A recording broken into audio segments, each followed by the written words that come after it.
guys, I hope you all are well. Today we are going to start with self reports. What are self reports exactly? Self reports are a methods of data collection that use questionnaires and interviews normally. It's known as self reports because it's asking the participants to report on their behavior and as to why they're behaving the way they're behaving. Okay, so let's get into it. Questionnaires usually use written questions. Definitely, it can be online and it can be a postal questionnaire lying in your mailbox. It can be something that's given to you like physically. Okay. Um, so let's get into the types of questions that a questionnaire can use. The first is close-ended questions, and the other one is open-ended questions. Close-ended questions usually have only a few stated alternate responses and no opportunity to expand on them. Think of it like an like an MCQ, right? An MCQ gives you like a few responses to choose from and no opportunity to expand on the response, right? Um, as you can see in this picture here, there are like four responses for the participants to choose from: strongly agree, disagree, agree, right? But however, what we don't get from this is that, okay, why the participant is choosing that particular response, right? There is no qualitative data there. Close-ended questions usually give us quantitative data because it helps us to make um, comparisons between our participants. It helps us to take out averages and it helps us to establish cause and effect in psychological research, right? So let's get into open-ended questions. Open-ended questions are usually the questions that start with, okay, who, what, where, when, how. It gives the participants to expand on the answers that they are giving. It gives them the freedom to talk about their experiences, their beliefs, uh, their values, right? And why they are supporting a side of the story if on appropriate occasions. So this yields a lot of detailed, in-depth data that can be really valid for psychological research. However, the problem with this is that we cannot make comparisons between the participants and it's really difficult to analyze them. That's why researchers always usually fall back to close-ended questions. So let's get into the advantages and the disadvantages that a questionnaire can have. So, firstly, an advantage that a questionnaire usually has is that they're easier to analyze as compared to an interview, because a questionnaire usually uses close-ended questions, right? Because I believe researchers are quite aware that if they ask participants to fill out like long paragraphs and to answer their question, they're even more likely to ignore the questionnaire, right? They are more likely to just like throw it away and be like, okay, we don't need to fill that out, right? So a questionnaire usually uses close-ended questions, which is why it's more easier to analyze them, it's easier to make comparison, it's easier to take out averages, right? And secondly, if a questionnaire uses open-ended questions, which is quite uncommon, but obviously it can definitely happen. So that also produces rich, valid data that can be really beneficial for psychological research. However, these disadvantages, some of them are associated with interviews as well. So let's get into it. People may ignore a low return rate. The problem with questionnaires is that as compared to interviews, people can ignore the questionnaire. They can throw it away or they can just ignore it. They can choose not to fill it online even, because unless they have an incentive for it, right? So that leads to our second point. People who may fill it out may all be similar in some way, right? Um, what um, If someone who's like really free, who's like really just like, oh, free all the time and just like unemployed, they might, all those kind of people might fill out the questionnaire, so they might all be similar in some ways. So this might not be generalizable, that the data that we are getting might not be generalizable to the entire population, because there are like various kind of people out there. Some people are busy, some people are free, and the people who fill out our questionnaire might all be free or unemployed. So our data might not be representative of the entire population. Okay, so might be a problem of interpreter reliability if open-ended questions are used.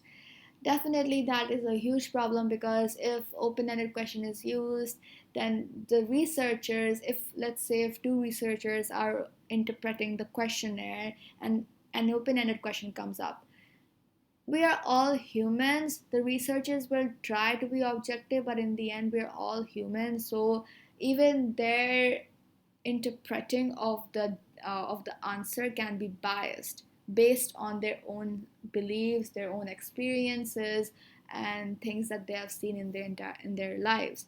Some people can relate to the experience, some people cannot. So they might interpret the answer in different ways, right? So that can be a problem of interpreter reliability in our research. Fourth, social desirability bias, although might get fixed with filler questions. Okay, so social desirability bias refers to, for example, a questionnaire asks the participant, okay, do you help people on a daily basis? But like obviously, it's a very um, like the participant might feel embarrassed if he writes down, okay, okay, I don't really help people. So obviously, to not get judged by other people, to not get judged by the researcher, the participant is likely to answer in a way that is socially desirable, which is why he's going to say, okay, okay, yes, I do help people on a daily basis. But that might not be the case in the real life, right? However, these this can be fixed through the use of filler questions, right? Participants can use filler questions. What are filler questions exactly? They are mock questions which can be incorporated into the interview or the questionnaire as well. To like, these are just like questions that are like of no use to the research, but they are just there for the participant to fill out, to make sure that the participant is not suspicious, or the participant is not working out the aims of the study in any way, to make sure that he's not answering in a way that is socially desirable. Okay. Okay, so let's move on to our second type of self report, which is interviews. What are interviews? Interviews is a method of data collection that uses verbal questions. It's not necessary that an interview is just in person, but it can be online, it can be face to face, it can be on telephone, any kind of communication that uses verbal answers and verbal questions. Okay, so let's get into the types of interviews. Um, Types of interviews, we have three types of interviews. The first is structured. Questions are fixed in an order which may be scripted. So the researcher, before conducting the research, before conducting the interview, a day before, he might script all the questions in a page. He might also decide the sequence of the questions, and in a structured interview, the researcher might also be keeping his posture, his body language, his way of asking questions. He might also keep those factors like those standardized in a structured interview, to make sure that it's completely standardized, and comparisons between participants can made, and we can work out the averages. Okay, so secondly, there are semi-structured interviews. It is a fixed list of questions that are open-ended and close-ended also, right? So the researcher can make a list of questions that he wants to ask, right? But he will give himself he will give the participant the freedom to respond on some, to elaborate on some of the answers. Okay, so if he's interviewing a participant and he gives a really interesting answer to one of the questions that he had previously written down, then he can ask, oh, why is that? Oh, how is that? Oh, how did that happen? When did that happen? So that kind of question might just be unique to that specific participant, right? So they usually have a fixed list of questions, but they can definitely add more if necessary to the psychological research. So, our last form of interview is unstructured. As the name suggests, the participant, the researcher, can just have like a topic in mind to talk about, or maybe like a question in mind to talk about, uh, so that the interview can go on. So like the rest of the questions are and are usually dependent on the parts on the respondents answer to the first one, right? So when he answers the first one, so the conversation just goes on and on and on. Okay, so obviously, like questionnaires, interviews also have their own advantages and disadvantages, so let's get into that. Question advantages include standardization can be maintained if they are structured, easier to make comparisons between participants. Um, Interviews are really easy to interpret if they are structured, right? So a structured interview usually uses close-ended questions which are easier to make comparisons for, easier to analyze. We can also make we can take out averages between our participant responses. This also gives a lot of quantitative data, which is why cause and effect can be established, right? However, on the other hand, if the interview is using close-ended, open-ended questions, which it usually does with interviews, then it may be difficult for us to interpret the data and analyze it, right? So it produces qualitative data. Okay, so like a questionnaire, an interview also has some similar disadvantages. Social desirability bias is also likely to occur with an interview. A same kind of question can be asked in an interview as well. Okay, do you help people on a daily basis? Right? So that can be a problem with this as well. Subjectivity might come in inter-rater reliability. Again, participant responses can be interpreted in a way that is subjective to the researcher's beliefs, values, or experiences, right? Especially as it normally uses open-ended questions.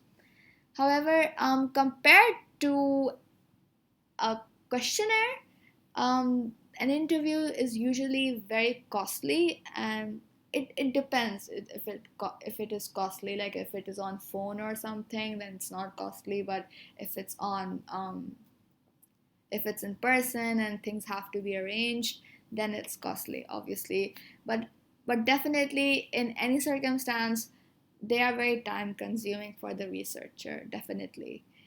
So that's an advantage that you can have with a questionnaire, but that's a disadvantage here because researchers has to spend like a lot of time asking participant questions and analyzing the data, right?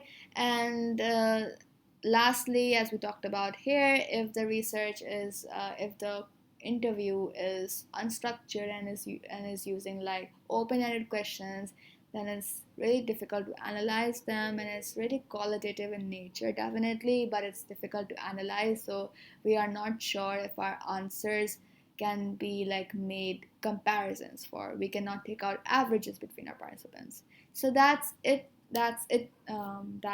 for today. Thank you for listening to me, and I'll see you guys soon.